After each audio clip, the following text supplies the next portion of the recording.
You know what they say, one man's trash is another man's new iPhone. They don't say that, do they? Want daily tech news in a way that doesn't suck? Of course you do. Hit that subscribe button and turn on notifications so you don't miss the next episode. Yo, what's going on, guys? Welcome back to Front Page Tech, of course, show that gives you all these tech news from one geek that is me to another that is you. Happy day that it is. I know what day it is. I know what day it is. Come on, guys. It's Thursday. Yes, of course. Thursday. Happy that day. Hey, listen, as you know, Recycle Bin is back. Our podcast is back. Audio only. Links to get it on your favorite podcast app or down in the description below. But new thing, you can now be on the show. I'm going to regret this. 404-913-4226. Yep, that's an official call-in number for Recycle Bin. You can call that number, leave us a message, leave us a voicemail, and you might end up on the show. Yep, I don't see this going wrong at all. News. All right, so first up for the day, story numero uno, class. If this is not your first time watching this show, then you already have the answers to the test. Everybody with me. The answer to declining smartphone sales is not innovation, it's what? If you said compromise, you are wrong. I'm just kidding. Yes, it's compromise. It seems we are finally getting that. Finally getting our iPhone SE2 that we've been wanting for so long. As far as when we're gonna see it, we're looking at like spring-ish. A report from Nikkei? They say we're going to be getting an actual budget iPhone that looks a lot like the iPhone 8. It'll come along with a cheaper LCD display in it, and hold your Mountain Dew, you fucking neckbeards. No one cares, all right? Before you're like, oh, the only LCD. Shut up, all right? We've been through this before. Nobody gives a shit but you. iPhone XR.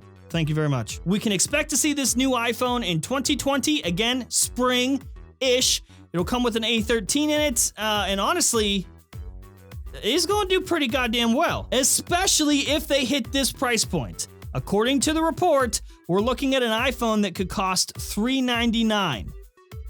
What? But I'll tell you what, that makes sense because if you remember, when the iPhone SE, the first one, when that launched, it launched at $399. And people have always loved the iPhone SE. Yes. I mean, I'm not going to buy it. I am not going to buy this phone, but a lot of people are. Listen, I know you're not going to want to hear this, but this phone is going to do extremely well. And this is coming from the guy that tried to tell you before we even knew what the iPhone XR looked like, it was going to outsell all the other iPhones. Y'all told me I was wrong, but here we are. Which brings me to this. I was just browsing Twitter like you do, and I saw this. My buddies, Talos of Tech, Drew, and Renee Ritchie, talking about this on Twitter. Renee tweeted, making a 4.7-inch screen and an iPhone SE size device interests me more than just a less expensive iPhone, which traditionally hasn't been something consumers really wanted. Yep, that's what they said last year too. He then went on to mention the iPhone 5C. And I'm not really clear if Renee is comparing what we're seeing now to what we saw with the 5C.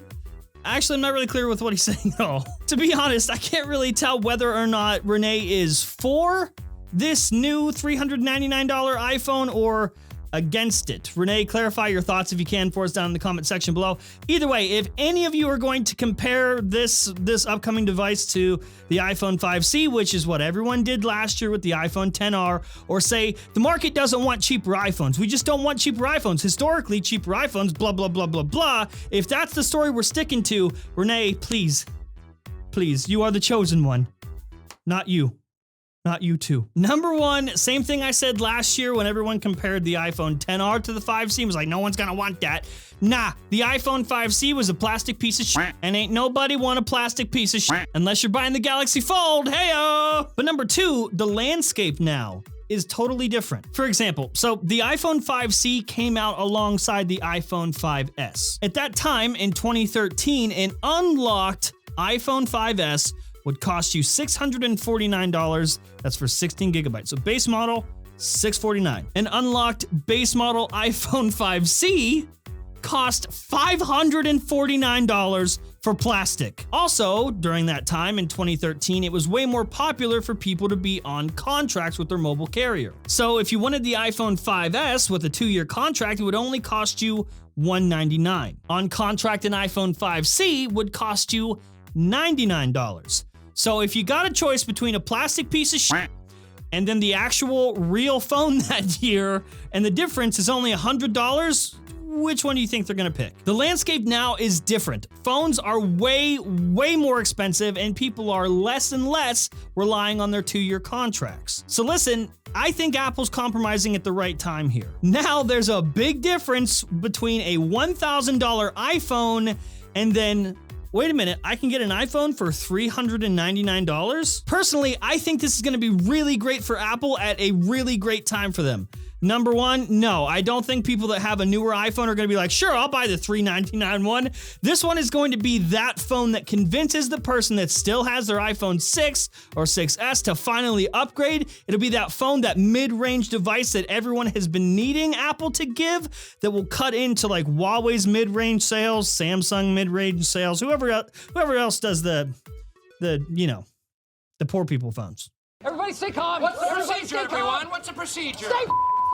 All right, so next up, at the Apple event itself, potentially another surprise. One more thing, CoinX on Twitter, who has like a crazy reputation in terms of leaking Apple stuff. He's pretty much 100% accurate. He tweeted the whole "one more thing" quote, hinting at the Apple event itself, there being one more thing. So obviously we're getting the iPhone 11, iPhone 11 Pro, and iPhone 11 Pro Max, which, by the way, in a leaked document, that's supposedly confirmed branding, which, by the way, what the kind of name is iPhone 11 Pro Max? The Pro Maximus? Hey, wait a sec, I almost called that. So, not a prediction per se, I just tweeted a thing that I wished Apple would do. I suggested they just drop the R from iPhone XR and just call that iPhone, so then you have iPhone and iPhone Pro. And I was kinda right. I said they should just make it the new normal. Brian, highlight that shit. New normal. And that's pretty much what we're looking at. The successor to the iPhone XR is just iPhone. iPhone 11, and then iPhone 11 Pro, iPhone 11 Pro Maximus.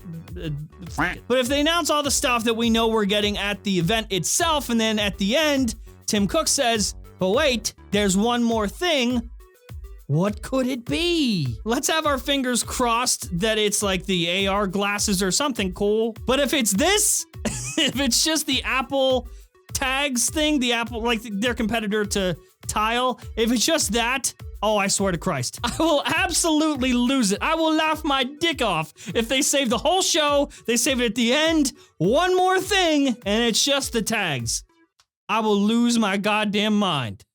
And that's the show. Hopefully you liked it, you learned something. If you did, hit that like button. If you hate my stupid face, hit the dislike button. That button works too. If you're new here, subscribe, and I'll see you guys tomorrow.